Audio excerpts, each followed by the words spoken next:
क्यों किया तुमने ऐसा? क्यों हमसे हमारी खुशियां छीनी तुमने? क्यों हमसे हमारा बच्चा छीना तुमने आनंदी? आनंदी, मैं तुम्हें मेरे और मेरे परिवार के बीच का एक पुल समझता था, लेकिन असलियत में तुम मेरे और मेरे परिवार के बीच खड़ी बहुत बड़ी दीवार हो। तो अब ये भी तुम सिखाओगी मुझे कि रिश्ते कैसे निभाए जाते हैं, जो खुद अपना सबसे कीमती रिश्ता नहीं संभाल पाई। तुम सिखाओगी आनंदी। तुम्हारे जीवन का बस अभी एक ही उद्देश्य है, कैसे भी करके गौरी को मुझसे अलग कर। तुम्हारी जिंदगी की सबसे बड़ी जिद है ये कि तुम मुझे पाना चाहती हो।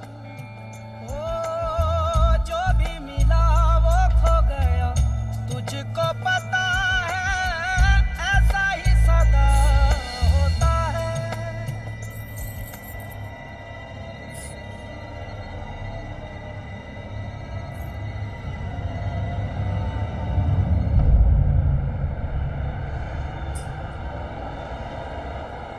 बहुत हो गया, अब और नहीं जगह।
ये कैसी आवाज थी?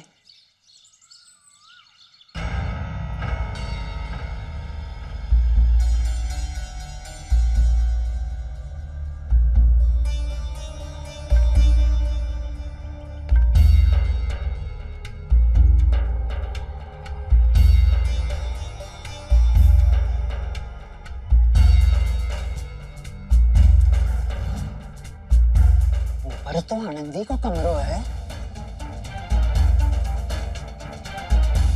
ये चाबी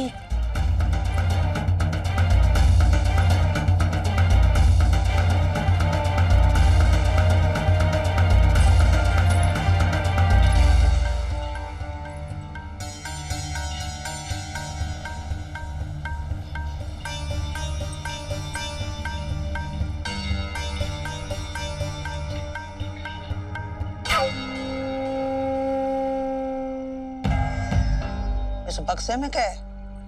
पता नहीं हुकुम, छोटी बिंदी सा ने दिया है। दीदी जी, बोली ले जाओ इसे और कुएं में फेंक दो या जला दो, कुछ भी करो।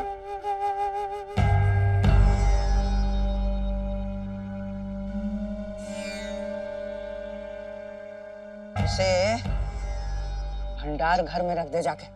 जी हुकुम।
ये कौन सा नया चलन है?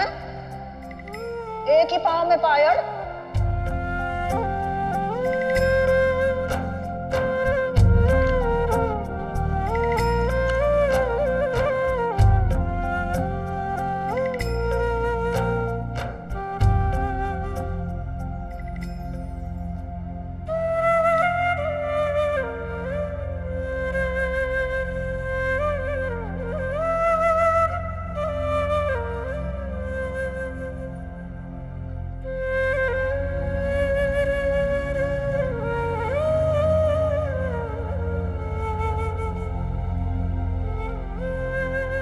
इसकी सारी चीजें अब तक संभाल के रखी छोरी ने। वो छोरा तो कब के सब कुछ बिसरा के चलो गया और आनंदी न भूल पाई कुछ भी।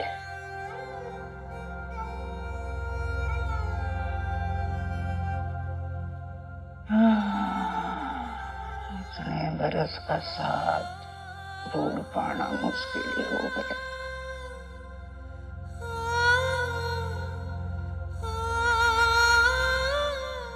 ऊपर ऊपर से दिखावे जैसे कोई फर्क न पड़े उसे, तो जगदीश के जाने का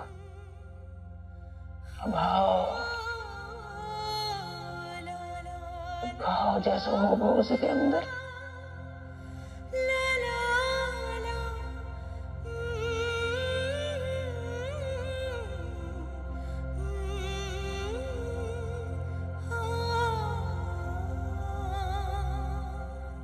जे तो सहेज के राखो सामान इतने सालों बाद आज कहीं आई आनंदी के मन में से फेंकने की।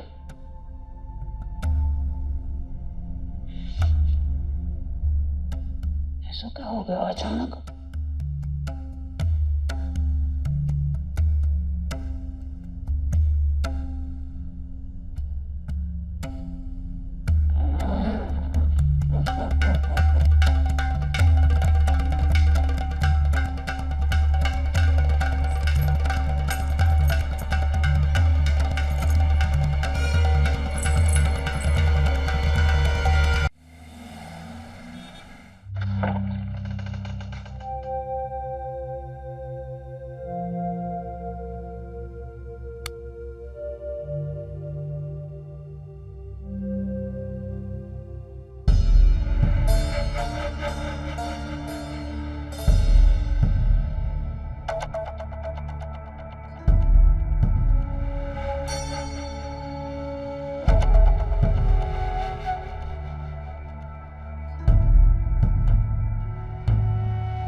नाश्ता लेकर आती हूँ।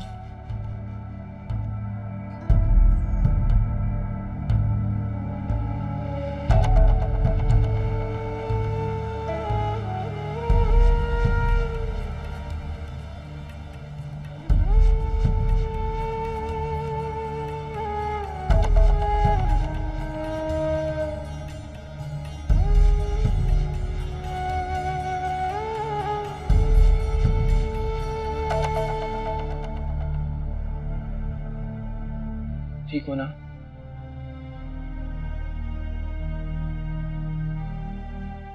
जगत, मैं जानती हूँ कैसा लग रहा होगा। डीन ने तुम्हें एमएस के फाइनल एग्जाम्स में बैठने से मना कर दिया।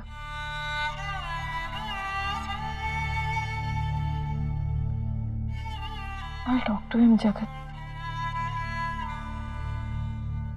मैं उनसे रिक्वेस्ट करूंगी कि प्लीज इस बार तुम्हें माफ कर दे।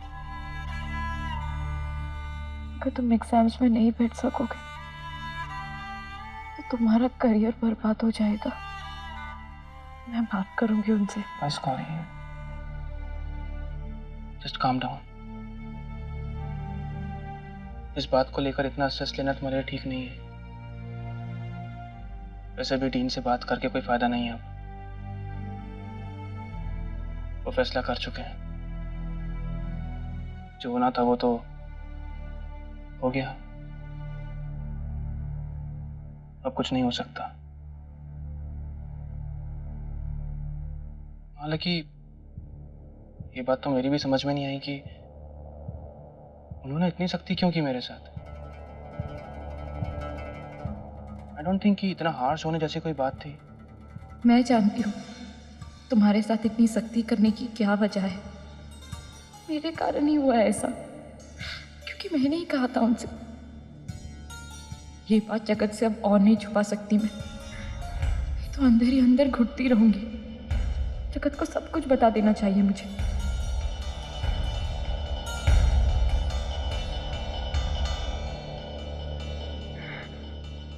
जगत, जो हुआ है मेरी वजह से हुआ है।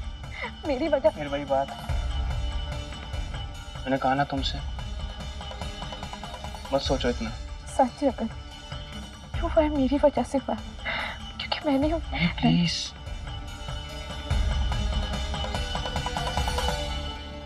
मैं जानता हूं कि गुस्से में आकर मैंने तुमसे क्या कुछ नहीं कह दिया, लेकिन ऑनेस्टली जो कुछ भी हुआ है वो मेरी वजह से ही हुआ है ना। अब गलती की है तो सजा तो भुगतनी ही पड़ेगी। तुम अपने आप को ब्लेम क्यों कर रही हो? भूल जाओ सब कुछ। अपनी हेल्थ का ध्यान रखो, वो ज्यादा इंपॉर्टेंट है। तुम्हारे इतने सालों की मेहनत। तो क्या हुआ गौरी? अगर मैं एग्जाम्स नहीं दे पाया तो क्या हो जाएगा? हमारी फैमिली में दो बड़े सर्जन्स नहीं होंगे। हाँ, लेकिन एक तो डेफिनेटली होगा ना, तुम। राइट? और अभी ना सही, लेकिन बाद में डीन को कन्विंस करके मैं पिछले 6 महीने की पोस्टिंग रिपीट करवा लूंगा। आई एम श्योर वो मान जाएंगे। काश ऐसे ही हो। मुझे उस दिन का इंतजार रहेगा।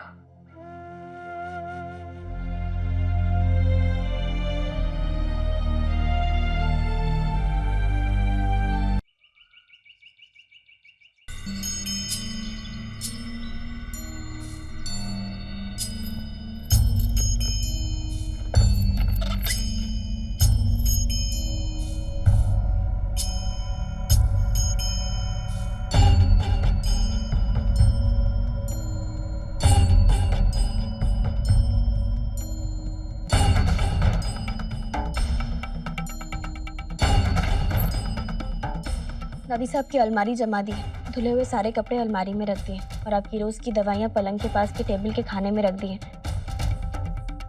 ताकि आपको याद रहे और ढूंढना ना पड़े। और आपकी बाकी की दवाइयाँ अलमारी में रख दी हैं। दादी साहब, आपके लिए नई सुराही ले आई। गर्मी पड़ गई है और आपको सुराही का पानी पीने की आदत है ना, यही रख रही हूँ ताकि आपको बार बार रसोई में ना भागना पड़े। एक बात बता छोरी, आज क्या हो गया तने?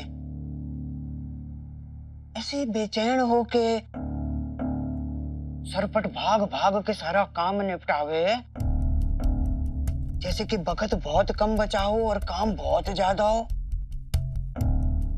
थारी बॉडी में भी वही जल्दबाजी दिखे मने। कोई बात परेशान करे तने? क्या हो गयो? कुछ नहीं दादी साहब, स्कूल जाना है। और क्या बात होगी भला। और मैंने सोच लिया है कि अगर मुझे अपनी स्कूल की बच्चियों को पूरे जिले में अव्वल आते हुए देखना है तो उनसे ज्यादा मेहनत मुझे करनी होगी। अगर जरूरत पड़े तो कक्षा के बाद भी पढ़ाऊंगी उन्हें। मैं यही चाहती हूँ कि मेरे स्कूल की लड़कियां पढ़ लिख कर बहुत नाम कमाएं।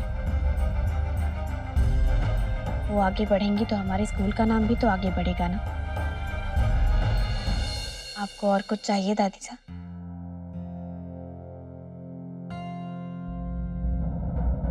कोई बात हुई थारी जगदीश से?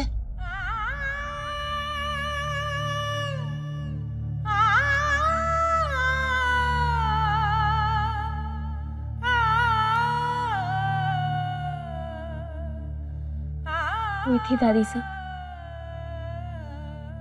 सब कुछ ठीक है वहाँ।